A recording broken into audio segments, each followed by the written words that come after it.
سلاموں کی ڈالی کھلا ہے سبھی کے لیے باب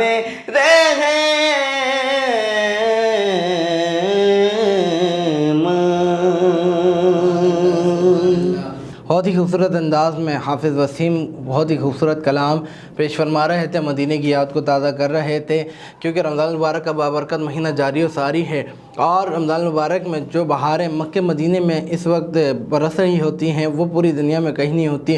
اللہ پاک تمام ہی مسلمانوں کو، تمام ہی عاشقان رسول کو بار بار اپنے اور اپنے پیارے محبوب کے دربار کی بادب حاضری نصیب فرمائے۔ ناظرین کرام، جیسا کہ میں نے آپ سے بتایا کہ آج کا جو ہمارا موضوع ہوگا وہ مختلف مسائل پر ہوگا، تو اسی سلسلے میں ہمارے ساتھ تشریف فرما ہیں عالم اسلام کے مشہور و معروف عالم دین حضرت علامہ مولانا در محمد نقشبندی صاحب۔ السلام علیکم۔ وعلیکم السلام ورحمۃ اللہ۔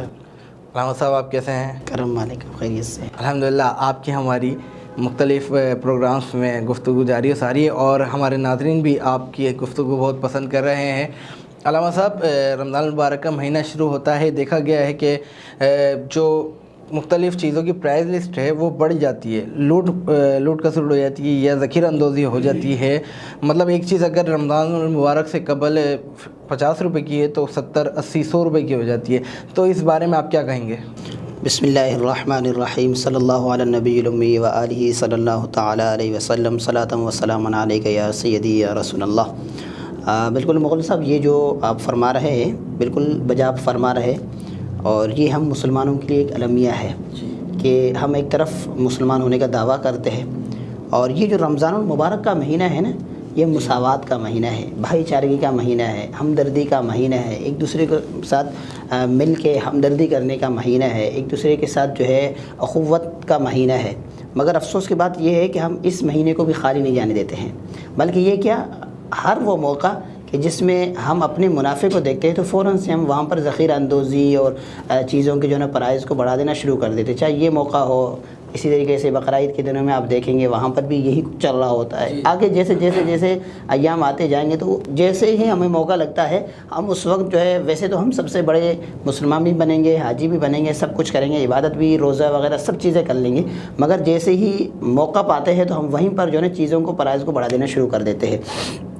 یاد رکھیے کہ ذخیرہ اندوزی کے حوالے سے جیسے بھی آپ نے فرمایا کہ ذخیرہ اندوزی، اگر اس پر ہم غور کرتے ہیں تو کئی ایسے احادیث مبارکہ موجود ہے جس میں حضرت عمر فاروق رضی اللہ تعالی عنہ سے روایت موجود ہے، فرماتے ہیں کہ جو لوگ ذخیرہ اندوزی کرتے ہیں اللہ تعالیٰ ان پر قحط کو مسلط فرما دیتا ہے، یعنی ان پر قحط آ جاتی ہے۔ اور ایک اور روایت میں تو یہاں تک فرمایا ہے کہ ان لوگوں پر قحط، غربت اور جذام کی بیماری کو مسلط فرما دیتا ہے۔ یعنی آج جو ہم رو رہے ہیں کہ غربت ہے تو ٹھیک ہے، غربت ہے، اور اس کی مین وجہ جو ہے وہ یہی ہے کہ ہم کیا کرتے ہیں کہ جو چیزیں رمضان المبارک میں ہمیں سستے کر کے بیچنی تھی ہم اس کو کیا کرتے ہیں، مہنگا کر کے بیچنا شروع کر دیتے، اور اسی میں ہم ذخیرہ اندوزی بھی شروع کر دیتے۔ کئی ایسی چیزیں ہیں، کئی اشیاء ہیں وہ رمضان المبارک سے پہلے لا کر جو ہے تاجر حضرات اس کو اسٹاک کر لیتے ہیں، اور پھر اس کے بعد جو ہے وہ چیزیں بالکل رمضان سے پہلے جو ہے مارکیٹ میں غائب ہیں، ایک دم جو ہے وہ رمضان میں اس کو مارکیٹ میں لے کے آئیں گے، اور ایک کے بجائے جو ہے نا وہ 2 ڈبل ٹرپل کر کے اس کو بیچ دیں گے۔ اور ایسے بہت ساری مثالیں موجود ہیں۔ پچھلے 2-3 سالوں میں مجھے یاد ہے کچھ اس طرح کے فروٹ کے حوالے سے ہوا تھا کہ وہ فروٹ کو جو ہے بالکل مارکیٹ میں غائب ہو گیا، یعنی اس سے پہلے سیزن تھا تو سیزن میں اس کو اٹھا کر انہوں نے جو ہے اسٹاک کر لیا تھا اور بالکل غائب ہو گیا مارکیٹ سے، اور پھر اس کے بعد جو ہے وہ سیزن جیسے ہی رمضان آیا، اب ظاہر سی بات ہے لوگ جو ہے وہ خریداری کے لیے نکلے تو وہی چیز جو سیزن میں مارکیٹ میں موجود نہیں تھا اب بغیر سیزن کے وہ مارکیٹ میں موجود ہے۔ مگر اللہ کا کرنا ہے ایسا ہوا کہ کئی لوگ اس میں خسارے میں چلے گئے، تو عرض کرنے کا مطلب یہی ہے کہ یہ رمضان المبارک کا جو مہینہ ہے یہ مساوات کا مہینہ ہے، بھائی چارگی کا مہینہ ہے، اور جو لوگ ایسے کرتے ہیں انہیں اسے عبرت حاصل کرنے کی ضرورت ہے کہ رمضان المبارک میں تو ہمیں ویسے ہی فرمایا کہ یہ وہ مہینہ ہے جس میں اللہ تعالیٰ انسانوں کے رزق میں برکت عطا فرما دیتا ہے۔ یہ مسلمانوں کا حال ہے۔ ہاں، اور ہم نے دیکھا کہ غیر مسلم کنٹریز میں جہاں پر مسلمان اقلیت میں ہیں وہاں پر جو غیر مسلم حکمران ہیں جن کے انڈر میں یہ چیزیں آتی ہیں وہ پرائس کو آدھے سے بھی آدھا کر دیتے ہیں تاکہ مسلمانوں کے لیے آسانی ہو۔ بالکل، اور یہاں عالمیہ یہ ہے کہ حکمران تو حکمران ہے جو نیچے کا طبقہ ہے جہاں جن جو کر سکتے ہیں، حکمران سے تو امیدیں بھی ایسے لگائے رکھنی چاہیے، اچھی بات ہے، پائبستہ رہے شجر سے امیدیں باہر رکھ، ہم وہی امید لگائے رکھے ہیں، مگر جو نیچے کا طبقہ ہے، جو نیچے والا طبقہ جو کر سکتے تھے وہ بھی اس طرح نہیں کرتے ہیں۔ تو مغل صاحب یہ بہت المیہ ہے، اور رب تعالیٰ کی بارگاہ میں دعا ہی کر سکتے کہ اللہ تعالیٰ ہمیں جو ہے اس طرح کے معاملات میں جو ہے نا سمجھ عطا فرمائے، اور رمضان المبارک کا جو مہینہ ہے ہمیں اسے بھائی چارگی کے ساتھ، اخوت کے ساتھ، پیار کے ساتھ، محبت کے ساتھ گزارنے کی توفیق عطا فرمائے۔ علامہ صاحب یہاں پر میں ایک اور سوال شامل کروں گا، کیونکہ جیسے ہمارا پروگرام ضرور چاہ رہا ہے تو ناظرین میں سے میسیج کیا ہے کسی نے کہ زکوٰۃ کے حوالے سے بات کی جائے، انشاءاللہ اس پہ تفصیلی پروگرام ہم آگے کریں گے۔ تو چند گزارشات زکوٰۃ کے حوالے سے کہ زکوٰۃ کن لوگوں پر فرض ہے اور اس کی فضیلت کیا ہے؟ بسم اللہ الرحمن الرحیم۔ دیکھیں زکوٰۃ کی فضیلت اس حوالے سے تو کئی احادیث مبارکہ موجود ہیں، ٹھیک ہے۔ فرمایا کہ وہ لوگ جو زکوٰۃ نہیں دیتے ہیں ان کے لیے قرآن مجید میں تو وعید بھی موجود ہے۔ فرمایا کہ والذین یکنزون الذهب والفضة ولا ينفقونها فی سبیل اللہ فبشرهم بعذاب علیم، کہ وہ لوگ جو سونا چاندی جمع کر کے رکھتے ہیں اور اسے اللہ کے راہ میں خرچ نہیں کرتے، یعنی اس سے زکوٰۃ ادا نہیں کرتے، ولا ينفقونها فی سبیل اللہ فبشرهم بعذاب علیم، تو ان لوگوں کے لیے دردناک عذاب کی بشارت ہے، یعنی ان کو قیامت کے روز جو ہے نا دردناک عذاب ہوگا۔ اور ایک روایت میں تو یہاں تک فرمایا گیا کہ وہ لوگ جو سونا چاندی یا جو مال ہے اسے جمع کر کے رکھتے ہیں اور اس میں سے زکوٰۃ ادا نہیں کرتے، بروز حشر اس مال کو آگ میں گرم کر کے ان کے جسموں کو اس سے داغا جائے گا۔ اور فرمایا کہ ایسا نہیں ہے کہ ایک جگہ پہ داغا تو پھر دوسرا جو ہے نا الگ اسی کے اوپر دوبارہ داغ، فرمایا نہیں، بلکہ ان کو جسم کو اتنا بڑھا دیا جائے گا جس نے زکوٰۃ ادا نہیں کی تھی، بلکہ جسم کے پورے حصوں پر جو ہے وہ داغتے جائیں گے۔ تو اس سے لوگوں کو عبرت حاصل کرنے کی ضرورت ہے۔ اور ایک روایت تو اور مشہور ہے، اللہ کے رسول صلی اللہ تعالیٰ علیہ وسلم نے ارشاد فرمایا کہ بروز حشر وہ لوگ جو اپنے مالوں کو جمع کرتے ہیں اور اس میں سے زکوٰۃ ادا نہیں کرتے ہیں تو یہی مال ایک سانپ کا شکل اختیار کر جائے گا، اور سب کے سامنے وہ جس کا مال تھا وہ اس سے بھاگتا رہے گا، اور وہ سانپ اس کا پیچھا کرتا رہے گا، اسے بھگاتا رہے گا، اور حتیٰ کہ وہ آدمی اپنے انگلیوں کو اس کے منہ میں دے دے گا۔ اور ایک روایت میں تو یہاں تک فرمایا کہ وہ سانپ اس کے گلے میں جو ہے نا توق بن جائے گا، اور بار بار اس سے یہی کہے گا کہ میں تیرا مال ہوں، میں تیرا مال ہوں، میں تیرا مال ہوں۔ تو یہاں سے ہمیں عبرت حاصل کرنے کی ضرورت ہے۔ میں مسائل پر جانے سے پہلے یہاں پر ایک واقعہ آپ کے سامنے پیش کر کے پھر مسائل پر انشاءاللہ گفتگو کریں گے۔ ویسے تو آپ نے فرمایا کہ انشاءاللہ اس پر ہم کوشش کریں گے مستقل ایک پروگرام کر لیں، وہ ہمارا ارادہ بھی تھا، میں نے پچھلے دنوں بھی عرض کیا تھا، اس میں پھر کئی ساری چیزیں پرائز بانڈ کے حوالے سے بھی انشاءاللہ ہم گفتگو کریں گے۔ اور یہ ٹاپک چھوٹا نہیں ہے، بہت بڑا ٹاپک ہے، بہت زبردست ٹاپک ہے، انشاءاللہ اس پر ہم کر لیں گے۔ تو بنی اسرائیل کا ایک واقعہ ہے حضرت موسیٰ علیہ السلام کے حوالے سے ہے کہ وہ ایک جگہ سے گزرے تو دیکھا کہ ایک آدمی ہے جو ہے وہ عبادت میں مشغول ہے، نماز وغیرہ جو ہے ادا کر رہا ہے۔ تو آپ نے اسے دیکھا اور رب تعالیٰ کی بارگاہ میں عرض کی، باری تعالیٰ یہ کتنا ہی نیک آدمی ہے۔ تو اللہ تعالیٰ نے فرمایا کہ اے موسیٰ یہ اس طرح کی جو ہے نا ہزاروں عبادتیں بھی کر لینا تو اس کی عبادتیں میری بارگاہ میں قابل قبول نہیں ہیں۔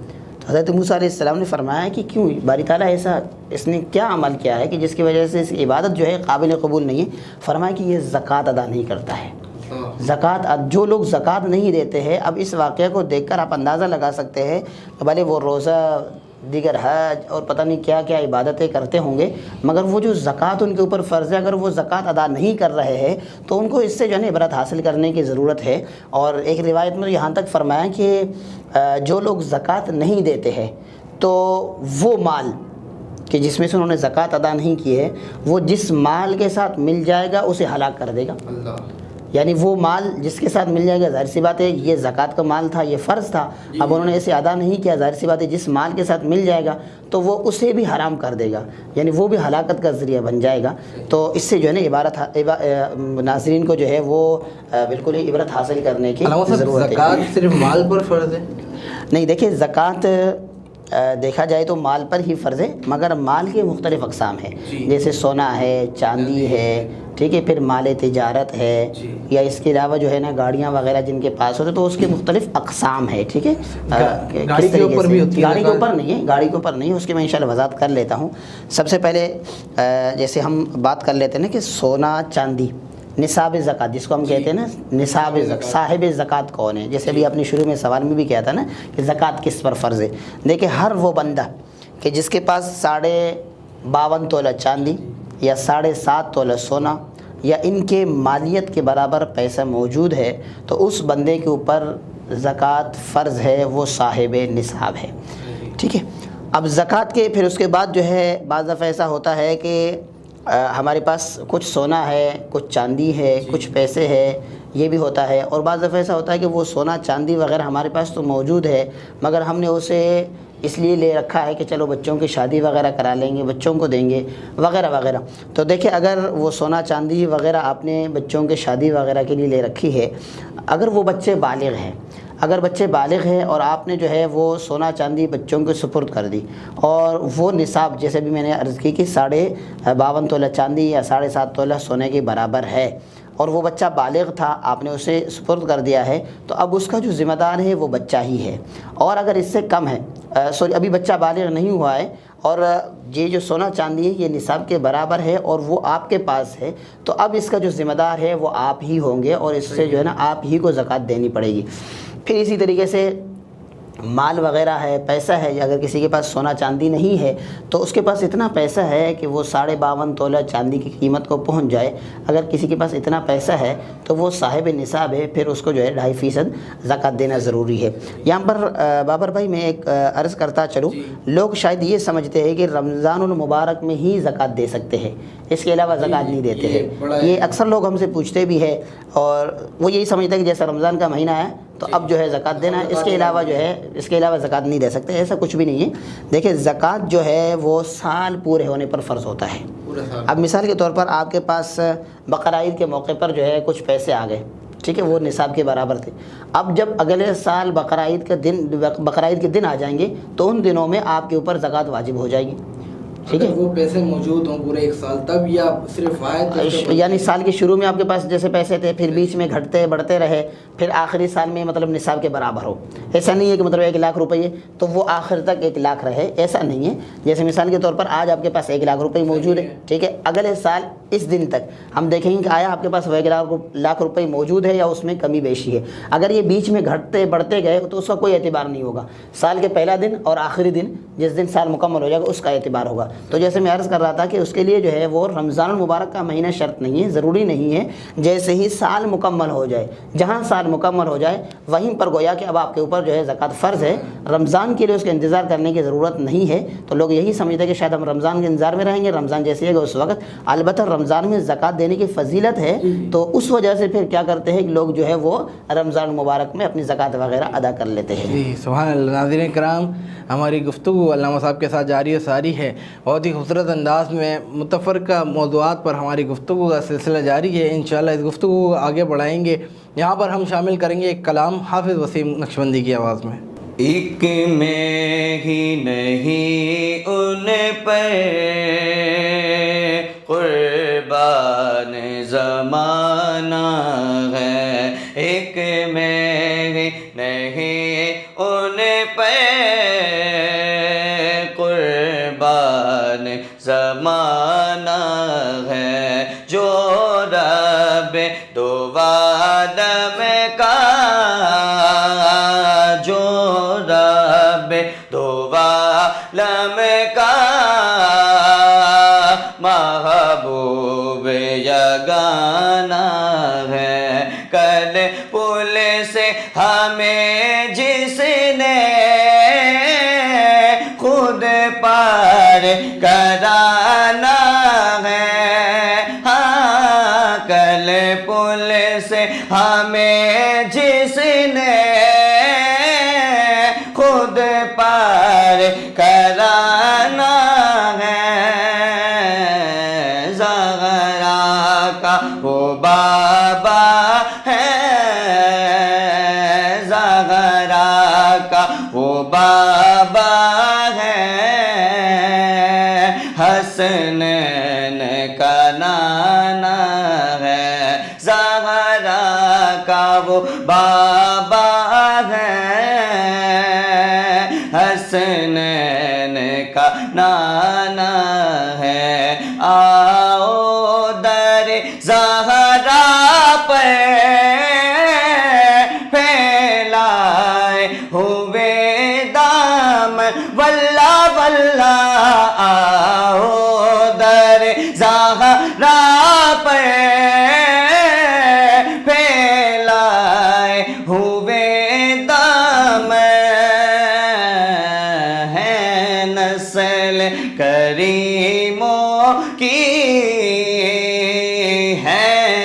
نسل کریموں کی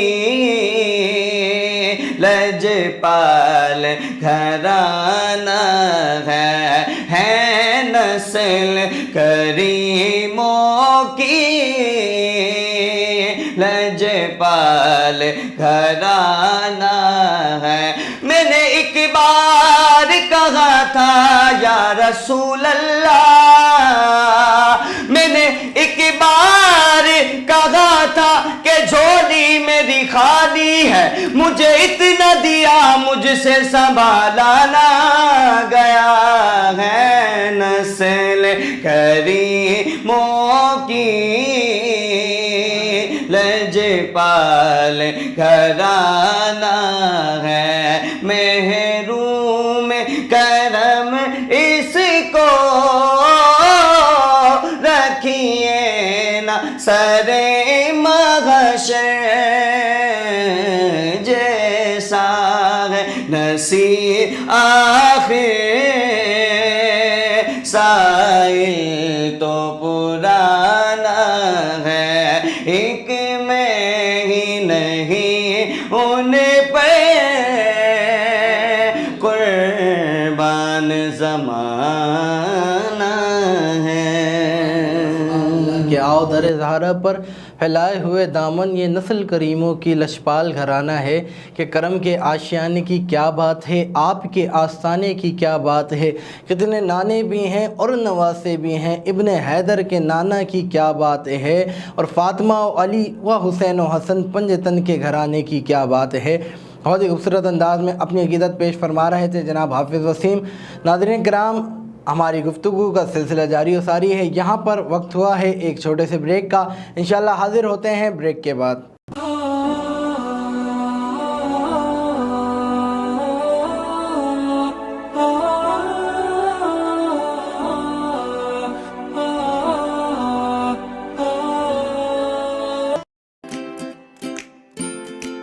Faber Fusion is a company run by clinicians.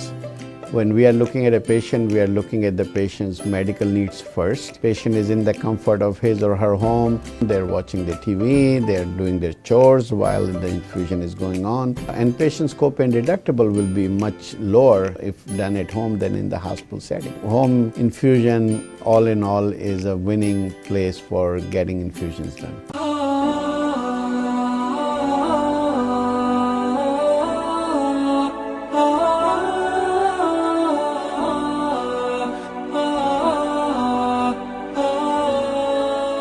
Welcome back ناظرین، ایک مرتبہ پھر آپ کو رمضان المبارک کی خصوصی ٹرانسمیشن نور رمضان میں خوش آمدید کہتے ہیں۔ ناظرین کرام، بریک میں جانے سے قبل جیسا کہ ہماری گفتگو کا سلسلہ علامہ صاحب کے ساتھ جاری و ساری تھا، ناظرین کرام دیکھا گیا ہے کہ رمضان المبارک کے بابرکت مہینے میں بھی لوگ غیبت کرنا نہیں چھوڑتے، جھوٹ بولنا نہیں چھوڑتے۔ اس حوالے سے علامہ صاحب میں آپ سے سوال کروں گا کہ رمضان المبارک کا بابرکت مہینہ چل رہا ہے، اس میں بھی دیکھا گیا ہے کہ لوگ ایک دوسرے کی غیبتیں کر رہے ہوتے ہیں، جھوٹ بول رہے ہوتے ہیں، تو ایسے لوگوں کے روزے کی قبولیت یا ان کے لیے کیا حکم ہے؟ بسم اللہ الرحمن الرحیم۔ دیکھیں، ایک ہے کہ فرضیت روزے کا ادا ہو جانا، اور ایک ہے نور روزہ، روزے سے جو نورانیت ہے، جو تقویٰ ہے، وہ حاصل ہونا ہے۔ تو جیسے قرآن مجید میں بھی اللہ تعالیٰ نے ارشاد فرمایا کہ یا ایھا الذین آمنوا کتب علیکم الصیام، اے لوگو اللہ تعالیٰ نے تم پر رمضان کے روزے فرض کر دیے، کما کتب علی الذین من قبلکم، جیسے کہ تم سے پہلے والے لوگوں پر روزے فرض تھے، کیوں؟ لعلکم تتقون، تاکہ تم متقی بن جاؤ، پرہیزگار بن جاؤ، تقویٰ والے بن جاؤ۔ اب تقویٰ کا معنی کیا ہے؟ یعنی جس کے دل میں خوف خدا پیدا ہو جائے۔ اور تقویٰ کی اگر ہم تعریف کرتے ہیں نا، جامع سب سے جو تعریف علماء نے کی ہے، ویسے تو مختلف تعریفات ہے، ایک تعریف جو اس میں علماء نے کی ہے وہ یہ ہے کہ اللہ یرا کا مولا کا حیث نہاک ہے، یعنی ہر وہ مقام کہ جہاں پر رب تعالیٰ تمہیں دیکھنا پسند کرتا ہے، وہاں پر تمہارا ہونا، یہ تقویٰ ہے۔ اور ہر وہ مقام کہ جہاں پر رب تعالیٰ تمہیں دیکھنا پسند نہیں فرماتا ہے، وہاں پر تمہارا نہ جانا، یہ تقویٰ ہے۔ اب آپ یہاں سے اندازہ لگا سکتے ہیں کہ رمضان المبارک میں کیا رب تعالیٰ، رمضان المبارک ہو یا اس کے علاوہ ہو، کیا رب تعالیٰ ہم سے یہی چاہتا ہے کہ ہم جھوٹ بولیں؟ کیا رب تعالیٰ ہم سے یہی چاہتا ہے کہ ہم غیبت کریں؟ جب رب تعالیٰ ہم سے یہ نہیں چاہتا ہے تو پھر اس کا مطلب ہے کہ ہم جو تقویٰ ہے، جو روزے کی نورانیت ہے، اس کے جو ثمرات ہیں، ہم اس سے محروم رہ رہے ہیں۔ ایک روایت میں یہاں تک موجود ہے کہ فرمایا کہ ایک آدمی تو وہ ہے جو صبح سے شام تک بھوکا رہتا ہے، مگر وہ جھوٹ بولنے، غیبت کرنے کو چھوڑتا نہیں ہے، تو رب تعالیٰ کو سوائے اس کے مطلب رب تعالیٰ کو اس کے روزے کی کوئی پرواہ نہیں ہے، سوائے اس کے کہ وہ آدمی جو ہے بھوکا اور پیاسا رہ رہا ہے۔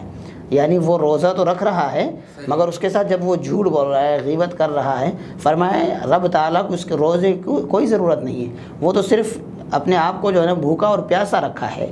یعنی وہ جو روزے کی روحانیت ہے، روزے کے جو ثمرات ہیں، وہ ان تمام سے محروم رہے گا۔ البتہ فرضیت روزہ جو اس کے اوپر فرض تھا وہ ادا ہو جائے گی، اس میں کوئی وہ نہیں ہے، مگر ظاہر سی بات ہے ہم روزہ رکھتے ہیں اس لیے اور مطلب اپنے نفس کو کنٹرول کرنے کے لیے اور جو ہے وہ روحانیت حاصل کرنے کے لیے، تقویٰ حاصل کرنے کے لیے۔ تو وہ جو روزے کے ثمرات ہے، جو لوگ روزے کے اندر جھوٹ بولتے ہیں، غیبت کرتے ہیں، تو وہ جو روزے کے نورانیت ہے ان تمام چیزوں سے جو ہے وہ محروم رہیں گے۔ اچھا، دیکھا گیا ہے کہ جیسے اسٹارٹ میں نے بات کی ذخیرہ اندوزی کی، تو لوگ جھوٹ بول کے چیزیں بیچ رہے ہوتے ہیں کہ قسم کھا لیتے ہیں کہ یہ ہے ہی اسی چیز کی، اور اس کے علاوہ جیسے کہ آپ نے آن لائن بزنس کافی چل رہا ہے، تو لوگ آرڈر کچھ کرتے ہیں، چیز کچھ اور آتی ہے، یعنی کہ اس میں بھی ایک جھوٹ شامل ہو گیا نا کہ بندے نے منگائی کوئی اور چیز ہے، آ رہی کوئی اور چیز ہے۔ اب جو بندہ وہ بزنس کر رہا ہے اس کے لیے اسلام کیا کہتا ہے؟ جھوٹ بول کے جو کاروبار کر رہا ہے، وہی بات ہے نا، فرمایا کہ وہ لوگ جو جھوٹ بول کر کاروبار کرتے ہیں تو ان کے لیے تو بہت سخت وعید ہے۔ فرمایا کہ ایسے لوگوں پر، جیسے پیچھے میں نے عرض کی تھی کہ حدیث مبارکہ ہے کہ اللہ تعالیٰ قحط کو مسلط فرما دیتا ہے، اور فرمایا کہ جھوٹے آدمی کی جو علامت ہے نا وہ یہی ہے کہ وہ قسم کھا کھا کر اپنی چیزوں کو بیچے گا۔ قسم کھانا ہی جھوٹے کی علامت ہے، اور جھوٹ بولنا جو ہے یہ حدیث مبارکہ میں آتا ہے کہ یہ منافق کی علامت ہے۔ فرمایا کہ 3 علامتیں جو ہے وہ منافق کی ہے کہ جب وہ بات کرے گا تو جھوٹ بولے گا، جب گفتگو کرے گا تو اس میں گالم گلوچ سے کام لے گا۔ گالم گلوچ، گالی دینا، یہ بھی ہمارے معاشرے کا آج تباہی ہے۔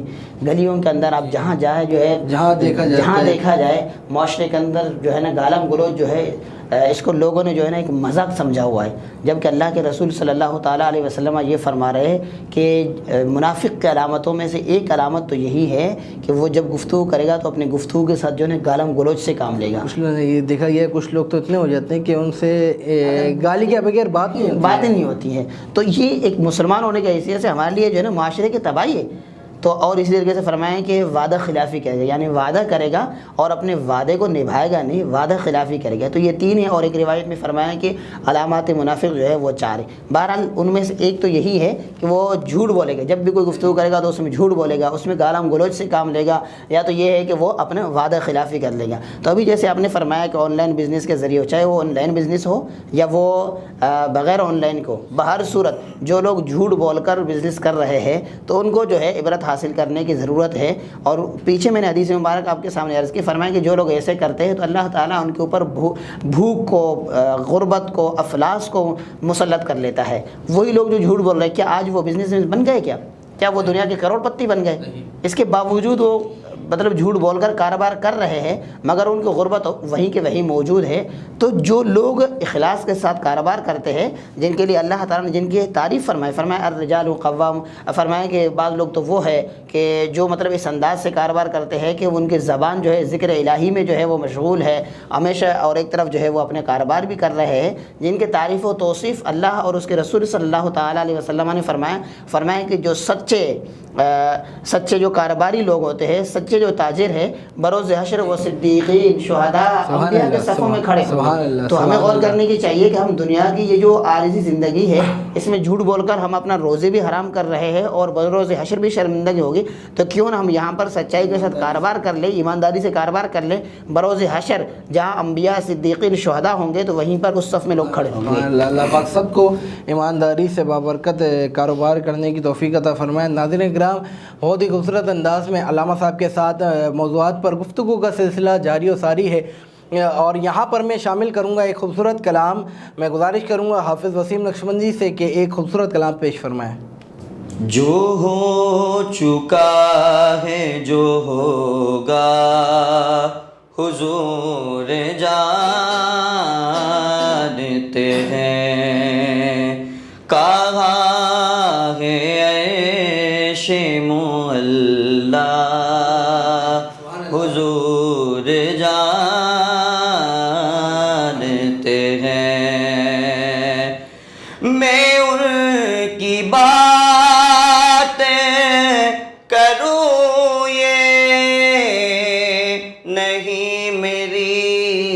اوقات. یوم وصال 3 رمضان المبارک بی بی فاطمۃ الزہرا کا، اسی حوالے سے یہ شعر. میں ان کی باتیں کروں یہ نہیں میری اوقات، کہ شان فاطمہ زہرا حضور جانتے ہیں، کہ شان فاطمہ زہرا حضور جانتے ہیں. خدا نے اسی لیے قاسم تمہیں بنایا ہے.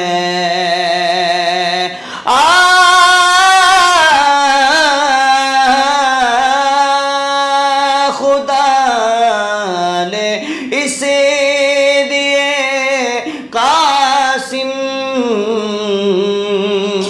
تمہیں بنایا ہے، کہ بانٹنے کا طریقہ حضور جانتے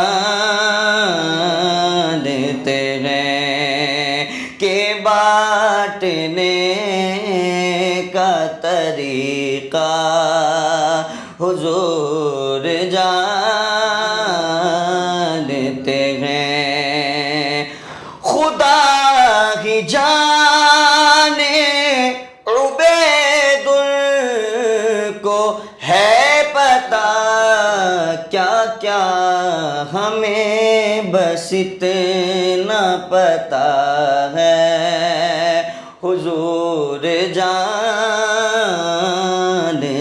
ہیں. تیری عطا سے خدایا حضور جانتے ہیں. تیری عطا سے خدایا حضور جانتے ہیں. بے شک حضور پاک کو ہر چیز کا علم ہے، حضور پاک ہر چیز جانتے ہیں. یہ کل کائنات میرے آقا پیارے مصطفیٰ صلی اللہ تعالیٰ علیہ وسلم کے لیے بنی ہے، اور رب کی خاص عنایت، خاص کرم سے حضور پاک ہر چیز جانتے ہیں، ہر چیز پہ قادر ہیں. انشاءاللہ اپنے جو موضوع تھا اس کو آگے بڑھاتے ہیں. علامہ صاحب، یہاں پر ایک سوال شامل کروں کہ رمضان المبارک میں والدین کے ساتھ والدین کے کیا حقوق ہیں؟ مغل بھائی، والدین کے جو حقوق ہے وہ رمضان ہو یا غیر رمضان ہو، باہر صورت برابر ہے. ٹھیک ہے. اب ایسا نہیں ہے کہ رمضان المبارک میں جو ہے وہ والدین کے لیے کچھ الگ سے ڈسکاؤنٹ ہو اور عام دنوں میں الگ ہو، ایسا کچھ بھی نہیں ہے. رمضان میں خدمت زیادہ کرنی چاہیے، ظاہر سی بات ہے. تو اس حوالے سے میں نے موضوع لیا کہ رمضان المبارک میں ماں باپ کی خدمت زیادہ کرنی چاہیے. جیسے بھی ابھی حدیث مبارکہ بارہا پیش کرتا رہا ہوں اور مناظرین نے سنی ہوگی کہ فرمایا کہ عام دنوں میں جو آپ نیکی کام کرتے ہیں تو ایک نیکی ہے، رمضان میں جب اسے کرتے ہیں تو وہ 70 گنا اسے اللہ تعالیٰ بڑھا دیتا ہے. تو یقیناً والدین کا جو مقام و مرتبہ ہے وہ بہت بلند و بالا ہے. ٹھیک ہے. اور جو لوگ جیسے حدیث مبارکہ میں ہے نا فرمایا کہ جو شخص والدین کو ایک مرتبہ جو ہے وہ ایک دفعہ پیار کی نگاہ سے دیکھ لیتا ہے تو اللہ تعالیٰ اسے ایک حج کا ثواب عطا فرما دیتا ہے. تو صحابہ نے عرض کیا یا رسول اللہ اگر کوئی 100 مرتبہ دیکھ لے، فرمایا کہ اگر کوئی 100 مرتبہ بھی والدین کو رحمت کی نگاہ سے دیکھ لیتا ہے تو رب تعالیٰ اسے 100 حجوں کا ثواب عطا فرمائے گا. اور وہ حج بھی ایسے نہیں فرمایا کہ حج مبرور، یعنی وہ حج جو اللہ کی بارگاہ میں مقبول ہو، قابل قبول ہو. تو والدین کے اگر ہم حقوق کی بات کرتے ہیں مغل بھائی تو یقیناً والدین کے جو حقوق ہے بہت اہم ہے. اور آج کے دنوں آج کل جو ہمارا معاشرہ ہے اس میں جہاں دیگر چیزوں کی تباہی ہے نا، وہاں پر جو ہے وہ والدین کو جس طریقے سے والدین کے ساتھ ہم سلوک کرتے ہیں ان تباہیوں میں سے ایک تباہی یہ بھی ہے کہ والدین کے حقوق سے جو ہے ہم ناواقف ہیں. اچھا یہاں پر میں یہ بھی عرض کرتا چلو دیکھیں اس میں بچوں، ہم تو یہ کہتے ہیں کہ جی بچے نافرمان ہیں، مگر میں یہاں پر یہ کہتا ہوں کہ اس میں والدین کی بھی غلطی ہے. کیونکہ حدیث مبارکہ میں اللہ کے رسول صلی اللہ تعالیٰ علیہ وسلم نے ارشاد فرمایا کہ کل مولود یولد علی فطرتہ، کہ ہر بچہ فطرت اسلام پر پیدا ہوتا ہے. پھر اس کے بعد والدین جیسے جیسے اس کی تربیت کرتے ہیں تو وہ بچہ اسی طریقے پر چلتا ہے. ابواہ یحودانہ و ینصرانہ و یمجسانہ، فرمایا کہ والدین اسے یہودی بنائے تو یہودی بن جائے گا، نصرانی بنائے تو نصرانی بن جائے گا، مجوسی بنا دے تو وہ مجوسی بن جائے گا. آج جو ہے معاشرے میں ہر شخص، چاہے وہ چور ہو، خود ڈاکو ہو، چاہے وہ خود جو ہے وہ سود کھاتا ہوگا، جیسا بھی ہو، مگر وہ یہ چاہے گا کہ میرا جو بچہ ہے وہ اللہ کا ولی بن جائے. خود جیسے بھی ہو، اعمال برے خود کے درست نہیں ہے، مگر وہ اپنے بچے کے لیے ہمیشہ یہی چاہے گا کہ میرا بچہ جو ہے نا معاشرے میں سب سے زیادہ نیک ہو. تو یاد رکھیے کہ بچے کے نیک ہونے کے پیچھے والدین کے بھی ہاتھ ہوتے ہیں. اب جی والدین کو دیکھ کر ہی سیکھے گا، والدین کو دیکھ کر ہی بچہ سیکھے گا. جب ہم خود والدین جو ہے وہ ادب و احترام نہیں کریں گے، ہم خود جو ہے اپنی والدین کا ادب و احترام نہیں کریں گے، تو کیا ہم یہ امید لگائے بیٹھیں گے جو ہمارے بچے ہیں وہ ہمارے ادب و احترام کریں گے؟ کیونکہ وہ تو ہمیں دیکھ رہے ہیں. چلو ٹھیک ہے، ابھی وہ بچے ہیں، ہمیں دیکھ رہے ہیں کہ ہم اپنے والدین سے کیا سلوک کر رہے ہیں. اگر ہم اپنے والدین سے جو ہے نا برے سلوک کر رہے ہیں، ظاہر سی بات ہے یہ بچہ آج تو بچہ ہے، چھوٹا ہے، مگر وہ سب کچھ دیکھ رہا ہے کہ اچھا بڑے ہو کر والدین کے ساتھ یہ سلوک کرنا ہے. تو پھر وہ جیسے جیسے بڑا ہوتا جائے گا تو ظاہر سی بات ہے پھر اس نے ہمارے ساتھ بھی وہی سلوک کرنا ہے جو ہم اپنے والدین کے ساتھ کر رہے ہیں. تو اس لیے جو ہے والدین کے حقوق بہت سخت ہے. ایک اور روایت مبارکہ میں موجود ہے، صحابہ کرام رضوان اللہ تعالی علیہم اجمعین فرماتے کہ ایک روز جو ہے ایک شخص نزا کے عالم میں تھا. تو لوگوں نے آ کر اللہ کے رسول صلی اللہ تعالیٰ علیہ وسلم کی بارگاہ میں عرض کیا، رسول اللہ فلاں شخص جو ہے وہ نزا کے عالم میں ہے، سکرات میں ہے، مگر مشکلات میں ہے، آپ آئے اور اس کے لیے دعا فرما لیں.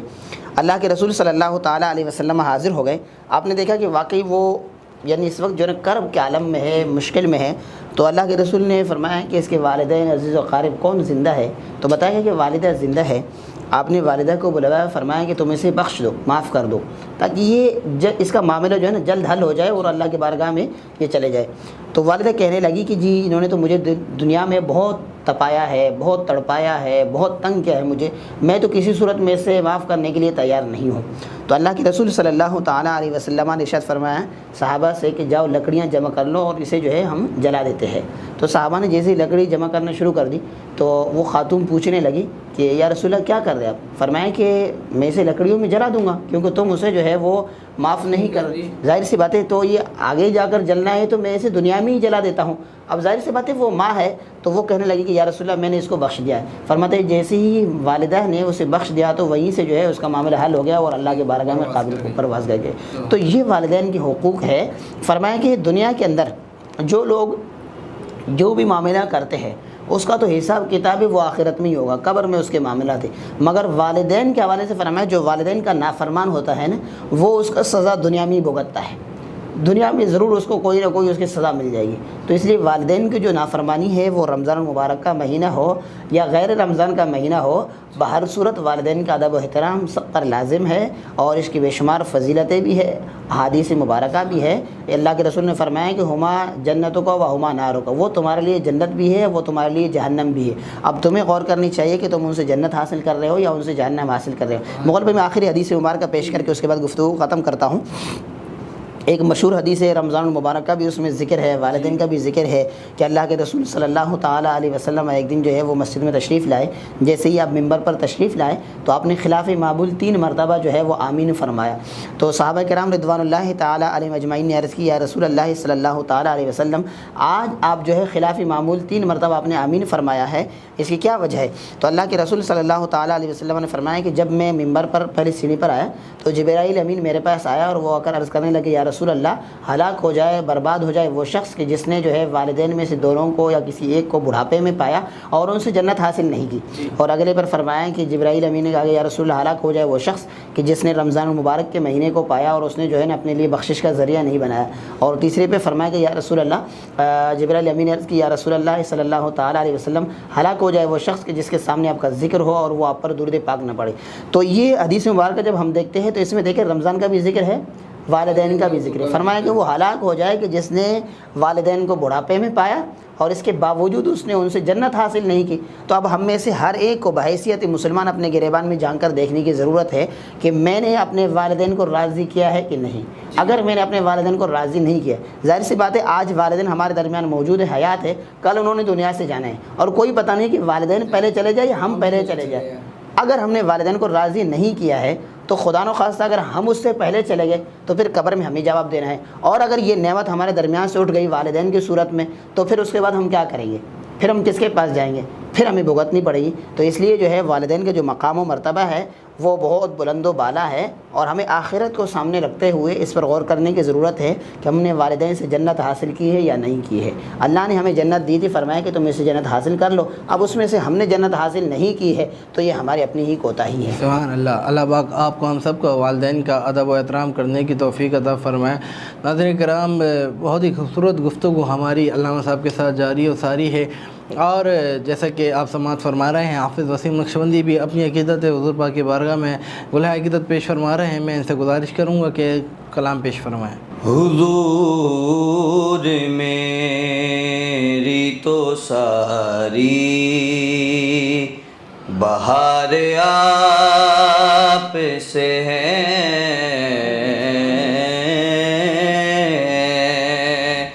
میں بے قرار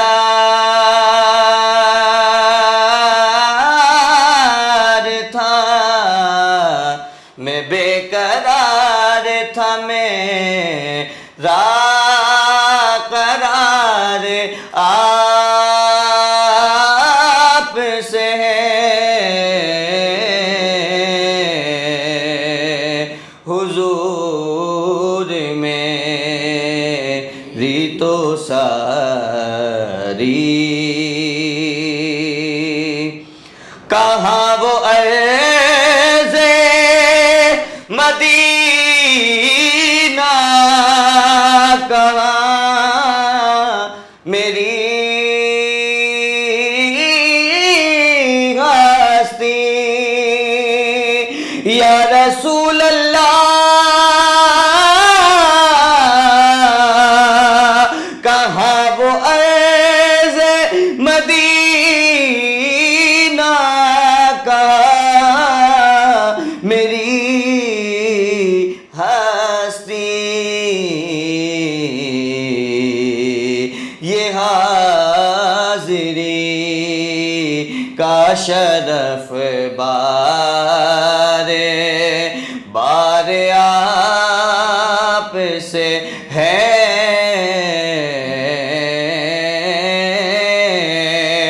میں بے قرار تھا، میں بے قرار تھا، میں بے قرار تھا، میرا قرار آپ سے ہے، حضور میری تو ساری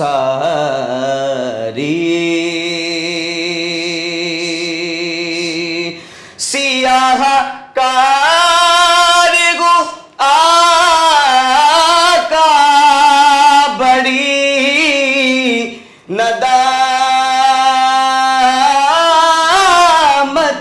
ہے، سیاہ کارگو آقا بڑی ندامت ہے،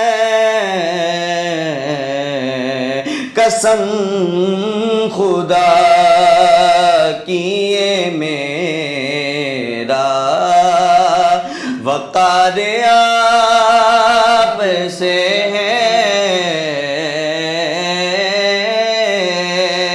قسم خدا کی یہ میرا وقار آپ سے ہے،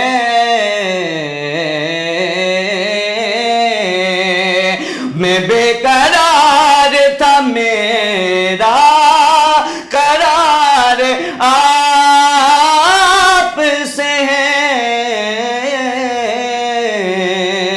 حضور میری تو ساری،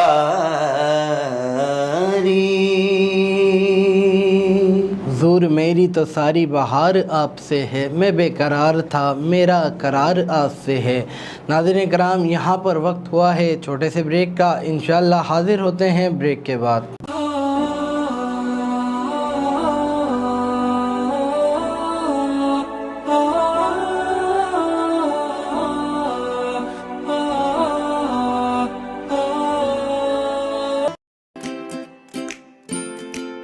Faber Fusion is a company run by clinicians.